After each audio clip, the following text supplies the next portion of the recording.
जय माता दी, जय मां कामाख्या, मां भगवती जगत जननी आद्य शक्ति भवानी, आह्लादिनी शक्ति, कष्ट निवारिणी, दुख निवारिणी, महिषासुर मर्दनी, चंडमुंड नाशिनी, सिंहवाहिनी, क्लेश नाशिनी, पापनाशिनी, दुरितापहारिणी, शत्रु संग विदारिणी, आपको सुखी रखे, स्वस्थ रखे, प्रसन्न रखे, यश दे, कीर्ति दे, मान सम्मान दे, ऐसी कामना हम मां भगवती से करते हैं। आप सुन रहे हैं देव राधा ट्रस्ट सत्यवाणी चैनल के माध्यम से जो कार्यक्रम हो रहा है, इस कार्यक्रम का आप सीधा लाइव प्रसारण भी देख रहे हैं और हमारी आवाज भी आप सुन रहे हैं। बहती ज्ञान की गंगा में हम आपको पहले भी जो हमारे वचन आपने सुने, उन वचन के अनुसार आपको हम ज्ञान देते रहें। यह कार्यक्रम अभी अपने 5वें दिवस में प्रवेश कर चुका है और इस कार्यक्रम के माध्यम से आप हिंदू सनातन धर्म के बहुत बारीकियों को आप समझ रहे हो। यहां पे आए हुए सभी भाई बहनों का, माता बहनों का, बड़े बुजुर्गों का हम सम्मान करते हुए आज की कड़ी में एक और रहस्यमय ज्ञान आपके सामने प्रस्तुत कर रहे हैं। किसी भी मंदिर के कैंपस में, एक मंदिर का कैंपस है तो उस मंदिर के कैंपस में केवल एक एक मूर्ति ही होना चाहिए। जैसे कोई शिव जी का मंदिर है तो शिव जी की मूर्ति एक ही होनी चाहिए, एक ही शिवलिंग होना चाहिए। जगह जगह अलग अलग शिव जी नहीं बिठाना चाहिए। सेम टू सेम इसी प्रकार से यदि आप दुर्गा माता जी को बिठाते हो तो दुर्गा माता जी के केस में भी एक ही दुर्गा जी की मूर्ति होनी चाहिए, एक ही मंदिर होना चाहिए। एक मंदिर के कैंपस में अलग अलग दुर्गा जी की मूर्तियां नहीं हो सकती।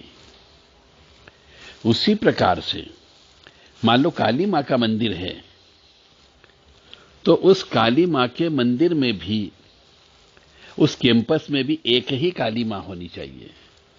ऐसा नहीं कि आपने दक्षिण काली बिठा ली हो अलग से, कंकाली काली बिठा ली हो अलग से, भद्रकाली अलग से बिठा ली, शमशान काली अलग से बिठा ली। ऐसे 4-5 काली मां के मंदिर आपने बना दिए एक ही कैंपस में, अलग अलग मंदिर भी बना दिए, फिर भी गलत है। शास्त्र ये कहता है कि आप काली मां की उपासना करते हो तो एक ही काली मां की उपासना में सभी काली मां की पूजन की जा सकती है, क्योंकि सभी काली मां की मूर्ति एक जैसी ही होती है।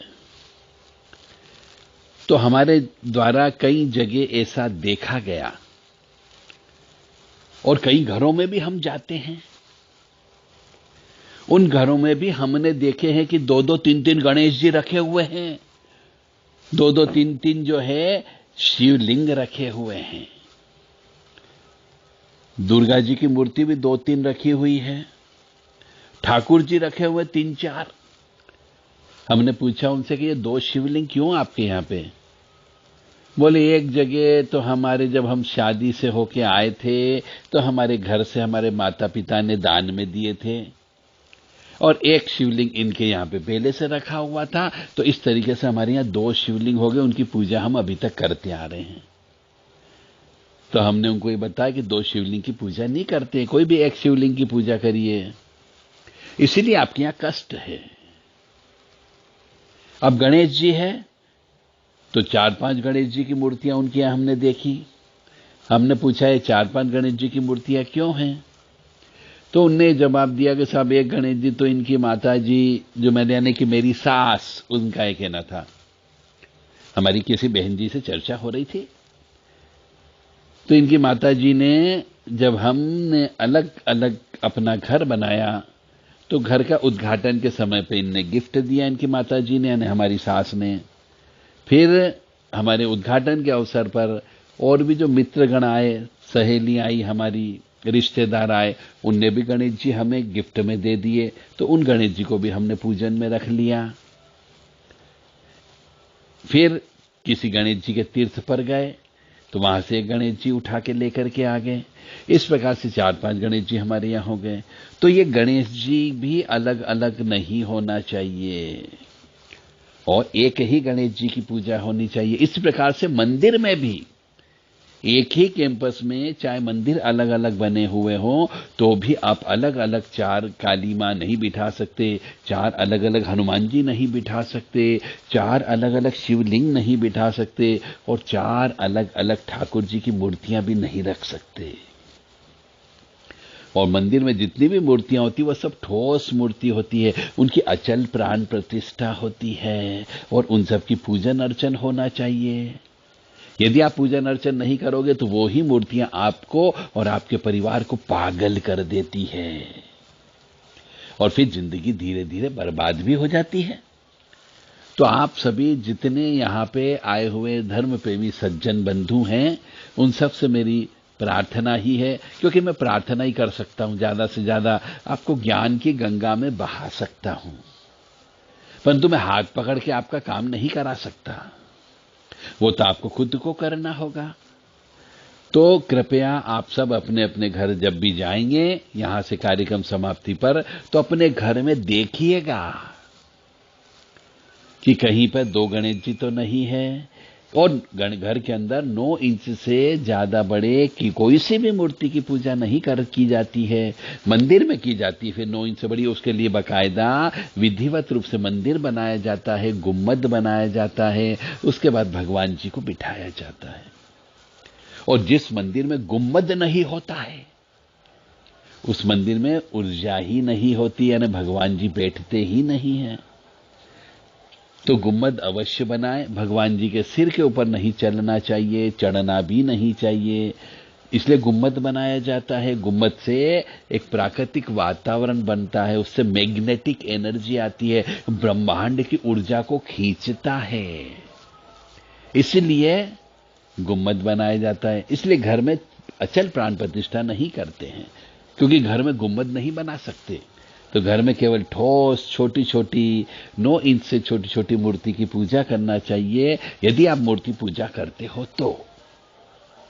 अन्यथा सिर्फ ज्योत की पूजा करना चाहिए, पानी की मटकी यानी कलश की पूजा करना चाहिए, क्योंकि कलश ही देवता है, क्योंकि कलश के अंदर जल होता है और जल के बिना मनुष्य मर जाता है।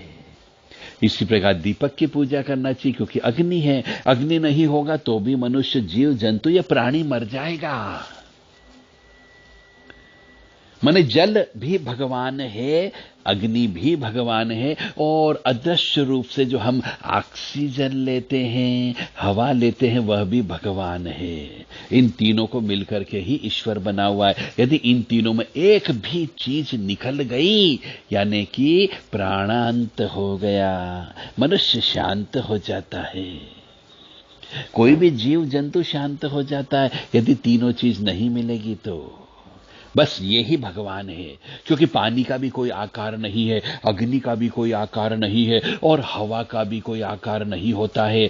चाहे जैसे उल्टे सीधे, आगे पीछे, टेढ़े ऊंचे, तूफान, वर्षा और आग जब हो जाती है तो किसी के संभलते नहीं संभलती है, बस ये ही ईश्वर है। इसी ईश्वर की पूजा करना चाहिए जिसका कोई आकार नहीं है, और जिसका आकार नहीं होता वही ईश्वर है।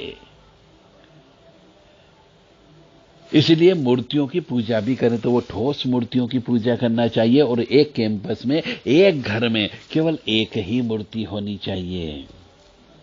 और यदि ज्यादा मूर्ति आपने स्थापित कर ली या रख ली तो आपको फल प्राप्त नहीं होता है, आपकी पूजा स्वीकार नहीं होती है, घर में उच्चाटन होता है, घर के अंदर क्लेश, अशांति आ जाती है।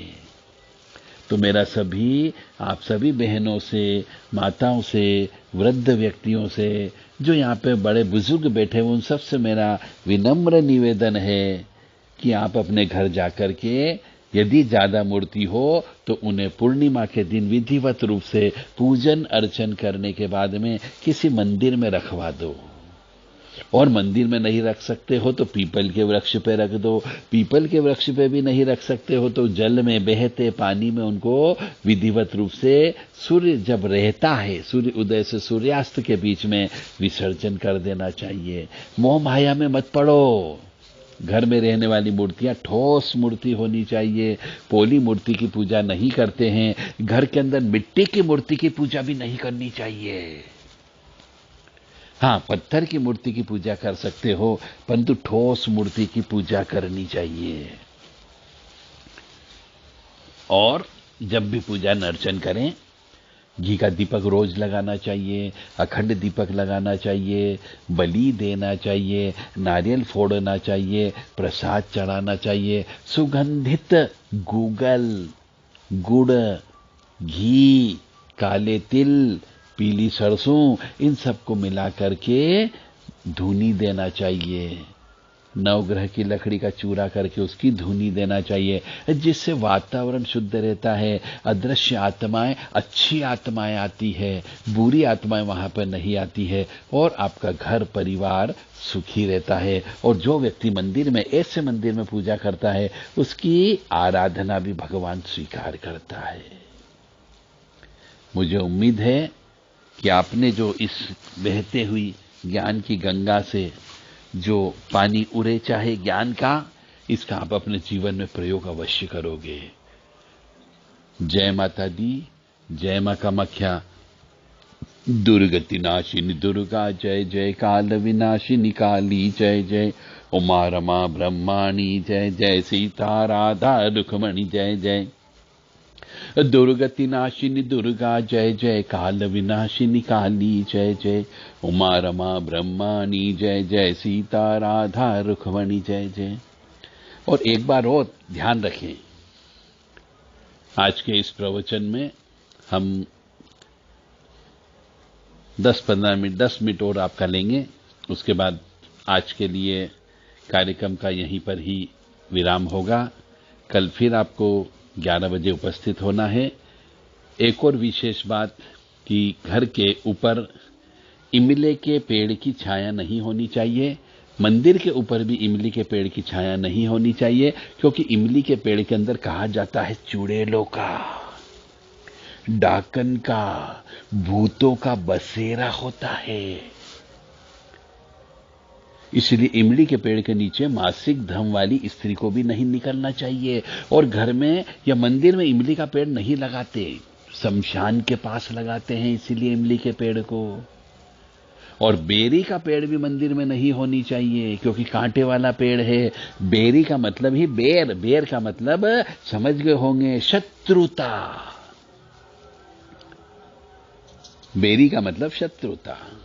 तो जहां बेरी का पेड़ ज्यादा होगा, वहां के उस मालिक को, जिस घर में भी होता है, उसके मालिक को क्रोध बहुत आता है और वो उल्टे सीधे डिसीजन लेगा, क्योंकि हर किसी व्यक्ति से झगड़ा करेगा, हर कुछ बोल देगा। तो इसलिए बेरी का पेड़ भी घर पे नहीं होनी चाहिए। और मंदिर के कैंपस में भी होना चाहिए। मंदिर के कैंपस में पवित्र वृक्ष होना चाहिए।